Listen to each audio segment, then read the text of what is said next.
Vous écoutez Retrouvailles forcées de Catherine Spencer. Narration de Mirail. Chapitre 4. Les jours suivants furent assez tranquilles. Après plusieurs sorties, les parents de Gabriella annoncèrent à leur fille qu'ils désiraient se reposer, car passer des heures en voiture les fatiguait. La jeune femme accepta avec un certain plaisir, bien qu'elle redoutât un peu de se retrouver seule avec eux. Le jeudi, Max téléphona du bureau en plein milieu de la matinée. « Regarde la page People dans le journal d'aujourd'hui. » lança-t-il sans même un bonjour.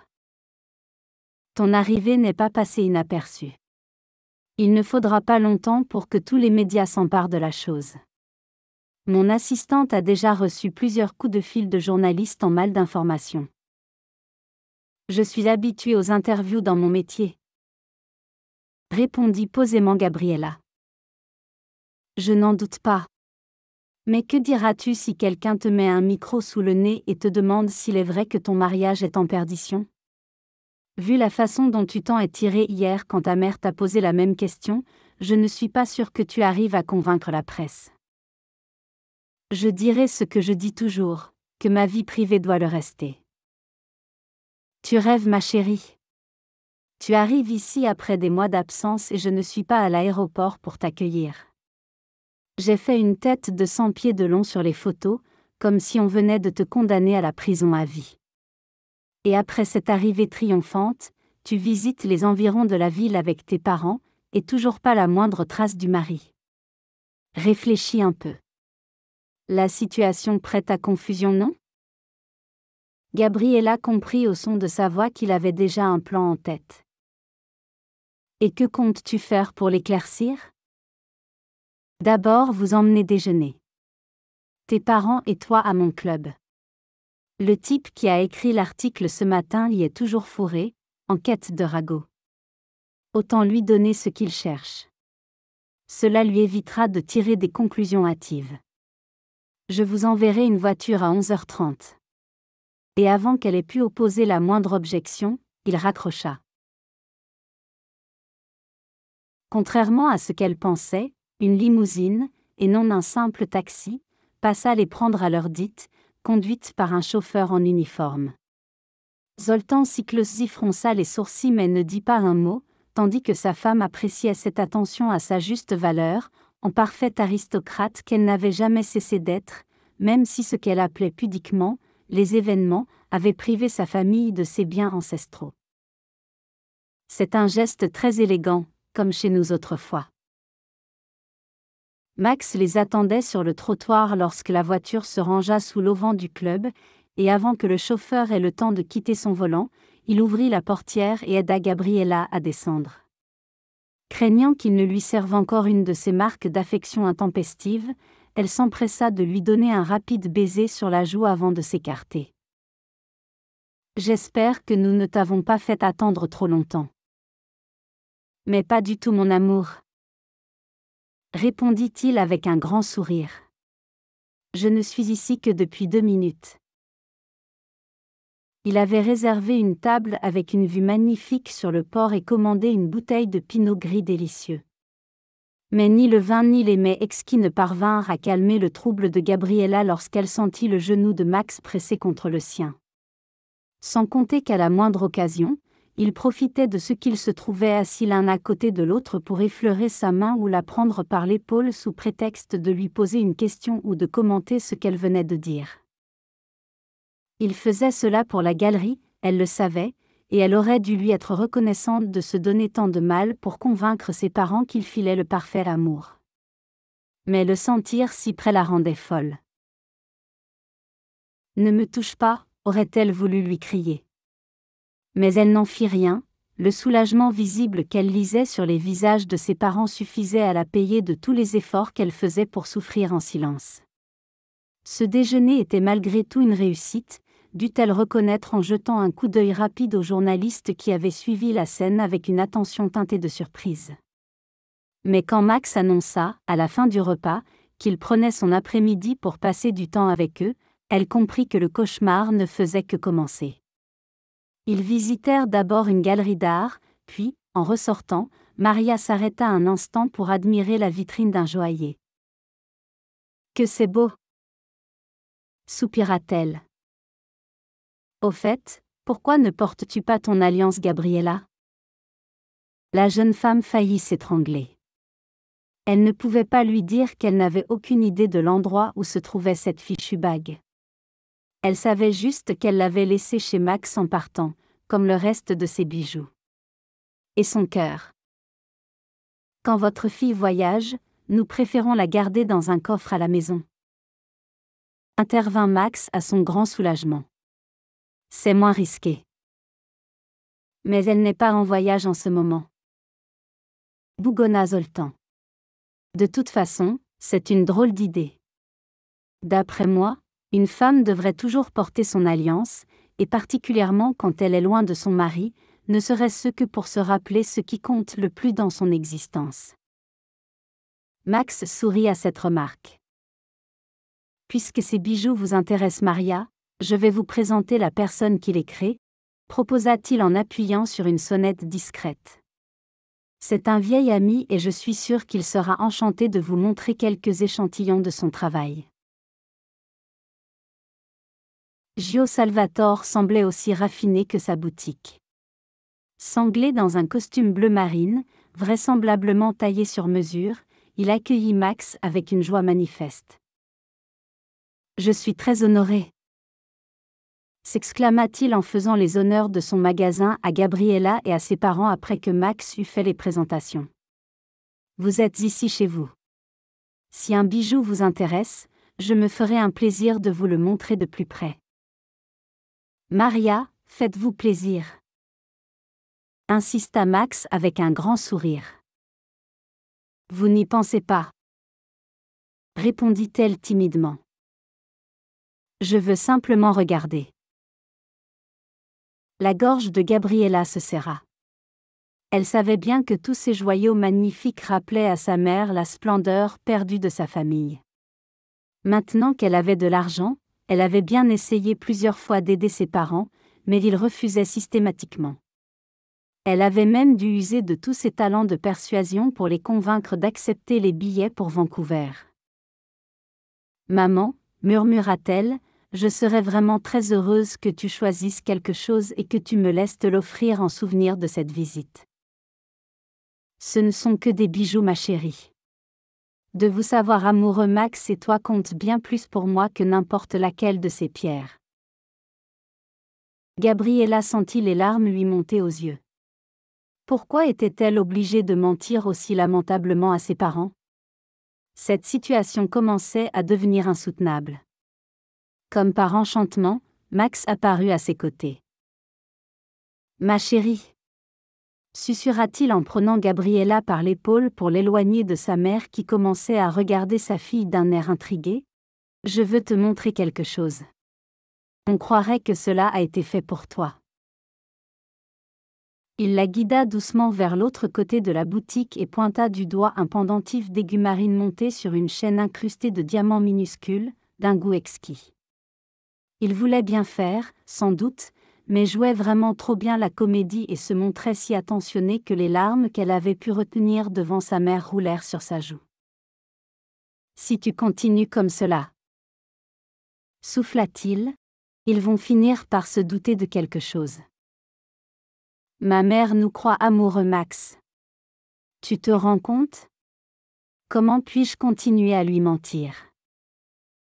Peut-être vaudrait-il mieux cesser en effet. Peut-être le mensonge est-il trop gros, même pour toi. Mais avant de te décider à leur dire la vérité, tu ferais bien de réfléchir. Je ne suis pas sûre que tu sois prête à leur imposer ce déchirement. Tu as raison.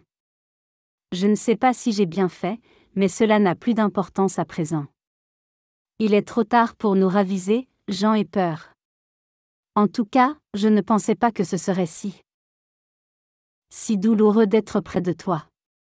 Si terriblement douloureux de te voir faire semblant de m'aimer alors que... pensa-t-elle. Difficile? Suggéra Max. Bon sang, Gabriella. Se pourrait-il que ta nouvelle carrière ait fait surgir en toi une conscience? À moins que le remords ne te taraude à l'idée de me tromper encore une fois. Il avait une telle façon de changer de ton qu'elle eut envie de le gifler. Mais elle se retint, non parce qu'elle savait que cela aurait mis un terme à la parodie qu'il jouait, mais parce qu'elle refusait de se comporter comme une sauvage. Elle était une cyclosie après tout, et les aristocrates hongrois n'avaient pas coutume de laisser leurs émotions les entraîner au-delà des limites de la bienséance. Eh bien, grinça-t-elle dépitée, moi qui commençais à te trouver de nouveau aimable, merci de me rappeler que je perds mon temps. Elle s'attendait à ce qu'il lui lance une réplique cinglante, mais il n'en fit rien et de surcroît, l'étonna par sa réponse. Je suppose que j'ai mérité ta rancœur, s'excusa-t-il. Pardonne-moi cette remarque blessante et inutile. J'ai l'impression que cette histoire nous stresse un peu tous les deux, en tout cas plus que ce que nous avions imaginé. Je vais aller m'occuper de tes parents pendant que tu recouvres tes esprits. Quand tu seras prête, je demanderai au chauffeur de vous raccompagner à la maison. Tu ne viens pas avec nous? Non. Répondit-il en regardant sa montre. Il faut que je retourne au bureau. À ce propos, ne n'attendez pas pour dîner. Pourquoi? Je comptais sur toi. Parce que j'ai dû déplacer un repas d'affaires à cause de toi. Répondit-il d'un ton sévère. Et qu'il a bien fallu que je le reprogramme pour ce soir. Vraiment? S'étonna-t-elle sur un ton où perçait le dépit. Et je suppose que tu veux me faire croire à cette fable? Je ne te répondrai pas, Gabriella. Et de toute façon, ce que je fais ne te regarde en rien. Et pourquoi donc? Rétorqua-t-elle, piquée au vif. Parce qu'il s'agit d'une soirée avec la maîtresse dont tu m'as si élégamment entretenue? La moue de dédain qui passa sur les lèvres de Max la frappa comme une gifle. Pourquoi avait-il fallu qu'elle pose cette question et lui offre ainsi sa jalousie comme une faiblesse qu'il ne manquerait pas d'utiliser? Absolument, répondit-il d'un ton glacial. Nous nous rencontrons toujours dans mon bureau. Nous faisons ça sur la photocopieuse, évidemment, après la fermeture. Bien sûr, nous prenons le risque de nous faire surprendre par le personnel de nettoyage, mais cela ajoute du piment à la chose, tu sais ce que c'est. C'est tout ce que tu voulais savoir ou veux-tu que je te donne d'autres détails? Non. Souffla-t-elle, si honteuse qu'elle ne put même pas lever les yeux vers lui. Après tout, je m'en moque. Tu peux rester dehors toute la nuit si ça te chante.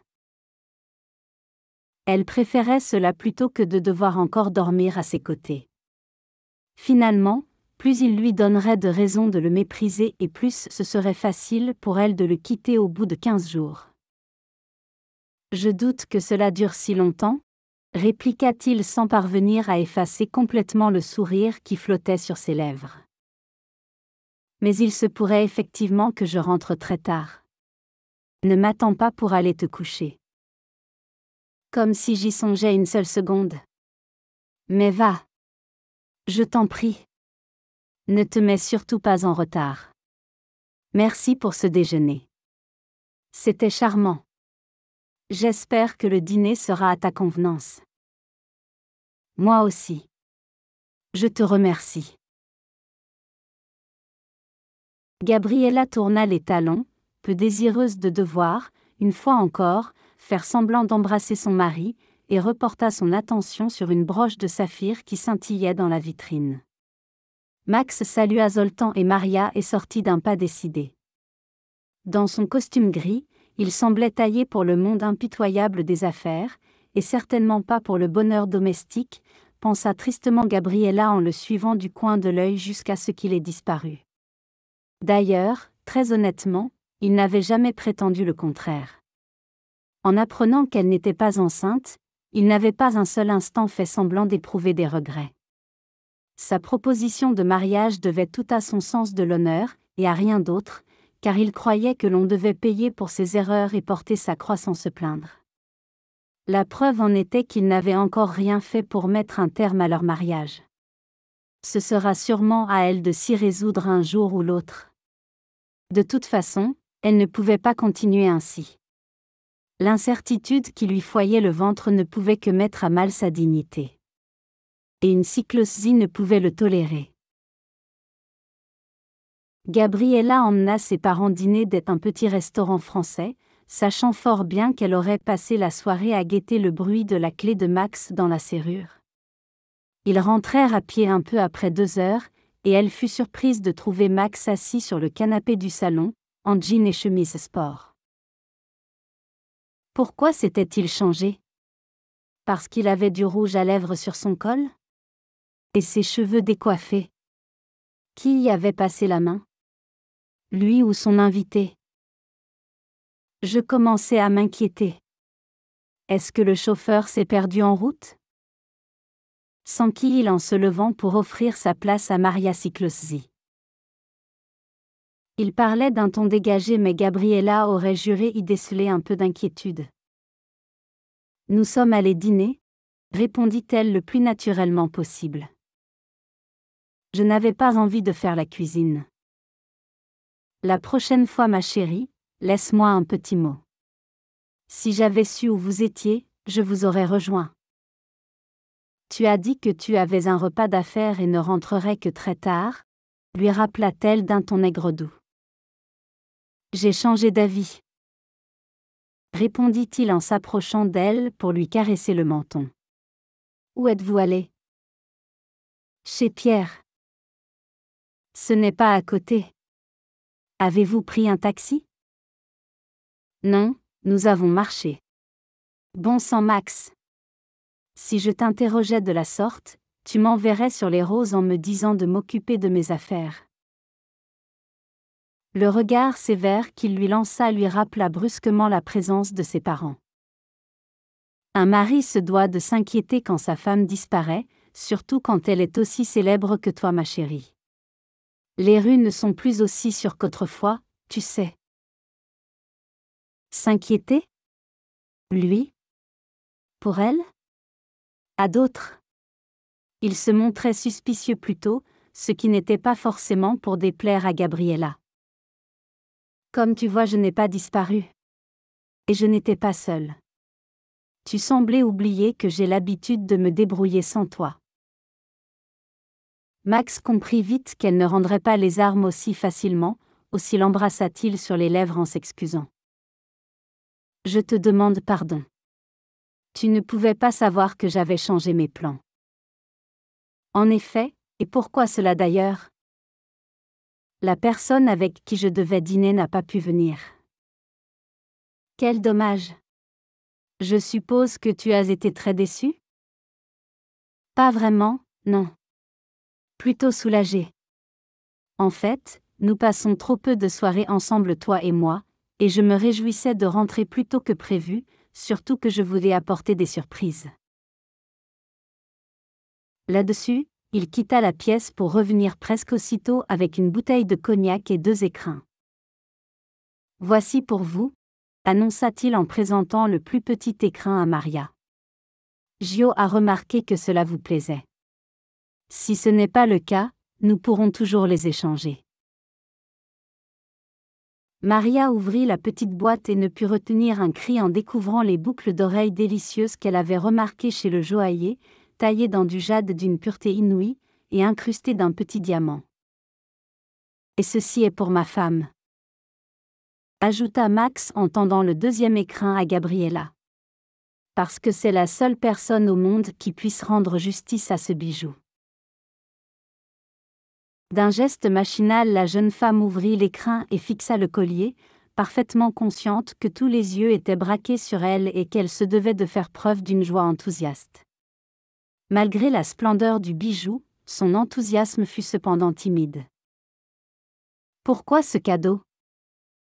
demanda-t-elle d'un ton sec. « Mais pour que tu le portes, ma chérie. Passe-le, j'ai hâte de voir comment il te va. » Non. Max fronça les sourcils et Gabriella comprit aussitôt qu'elle exagérait. Il faisait cela pour rassurer ses parents et elle ne pouvait traiter ce geste avec mépris sans leur mettre la puce à l'oreille. Allons, Gabriella. Mais il ne va pas te mordre, plaisanta-t-il sans la quitter des yeux. Il n'est pas question que je le porte dans cette tenue. Je crois qu'avec un tel bijou, il faut au moins être en robe du soir. La seule chose dont ce collier a besoin, c'est de toi. Répondit Max, en la poussant imperceptiblement contre le canapé. Le cœur battant, elle sentit ses doigts effleurer son cou, puis soulever doucement sa chevelure et ajuster le fermoir comme s'il faisait cela tous les jours.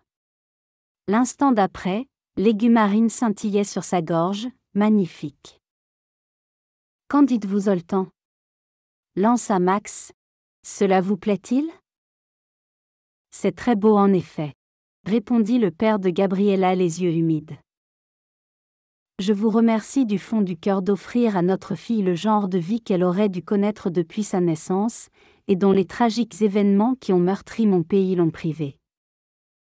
Dans ce cas, je suis doublement heureux, répliqua Max avant d'ajouter en lançant une éillade pleine de reproches à Gabriella. Même si ma femme ne l'est pas. Ce n'est pas que je n'apprécie pas ce cadeau, rétorqua cette dernière en lui jetant un regard furieux, c'est que j'ai peur qu'un tel joyau aille rejoindre le reste de mes bijoux dans le coffre, pour n'en sortir jamais, ou presque. Justement, s'exclama Max en fouillant dans sa poche. À propos de bijoux, remettons cette chose à sa place avant qu'elle finisse dans la machine à laver. Tiens, ma chérie. Et sans un mot de plus, il glissa l'alliance au doigt de Gabriella. Il allait embrasser sa main lorsqu'elle la retira vivement, arrachant l'anneau comme s'il la brûlait. Non. Je ne peux pas la porter, s'écria-t-elle, ne réalisant que trop tard qu'elle aurait du mal cette fois-ci, à convaincre ses parents que tout allait bien avec Max. Que dis-tu, Gabriella? S'inquiéta sa mère. Tu devrais être fière de porter cette bague. Je sais, répondit-elle doucement, et je le serais si seulement, elle n'était pas si grande. Elle glisse chaque fois. Et j'ai bien trop peur de la perdre. Voilà ce que c'est que de ne manger que du céleri et du raisin. Ironisa Max, venant une nouvelle fois à sa rescousse. Tu exagères. Vraiment? S'exclama-t-il, feignant d'être fâché. Vous avez sûrement constaté qu'elle ne mangeait quasiment rien et qu'elle avait perdu au moins 2 tailles de vêtements depuis la dernière fois que vous l'avez vue. Ajouta-t-il à l'intention de Zoltan et de Maria. Cela n'a rien à voir avec ce que je mange, protesta Gabriella. C'est à cause de mes voyages. De mes voyages et de mon désespoir, Max. Comment pourrais-je avaler quoi que ce soit quand tu me manques tant que la douleur me tord le ventre et que j'ai la gorge nouée en permanence, pensa-t-elle. Justement. Ton père avait bien raison quand il disait que tu n'étais pas en voyage en ce moment. Avant que tu repartes, je veux que tu reprennes des kilos. Comme si tu te souciais de cela. Explosa-t-elle. Tu te trompes, ma chérie. Cela n'importe beaucoup, au contraire. Répliqua Max en faisant un effort sur lui-même pour ne pas montrer sa colère. Tu es devenu bien trop maigre à mon goût. Eh bien, tu n'as qu'à ne pas sortir avec moi, si cela te gêne tant. J'ai l'habitude d'être seule.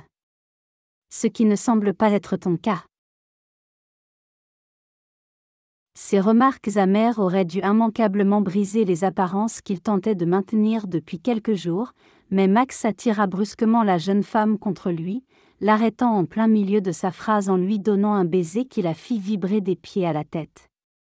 Elle se laissa aller contre sa poitrine comme une poupée de chiffon, le souffle coupé, et quand elle voulut se dégager, il lui mordit la lèvre inférieure si fort qu'elle comprit aussitôt qu'elle ne gagnerait rien à l'affronter de la sorte. Mais le pire était que cette étreinte la bouleversait. À son corps défendant, elle en savourait chaque seconde, et appréciait qu'il la tînt serrée contre lui d'une main si ferme qu'elle ne pouvait lui échapper. Quand il sentit qu'elle se rendait, il relâcha son étreinte et sa morsure ne fut plus soudain qu'une caresse. Elle lui ouvrit ses lèvres, accueillant sa langue avec un frisson. Une boule de feu se forma au creux de son ventre, la faisant fondre contre lui. Elle aurait voulu que cet instant durât toujours, comme s'il avait pu effacer à jamais tout ce qui les tenait éloignés l'un de l'autre. Max la repoussa doucement et, se tournant vers les parents de Gabriela sidérés, il s'adressa à eux d'une voix ferme. « Je suppose qu'il ne sert plus à rien de vous cacher la vérité. Alors voilà. » « Non, Max. Je t'en prie. Ne fais pas ça. Nous nous disputons parfois. » expliqua-t-il en la serrant contre lui pour lui imposer le silence. « Et je dois admettre que bien souvent c'est moi qui ouvre les hostilités.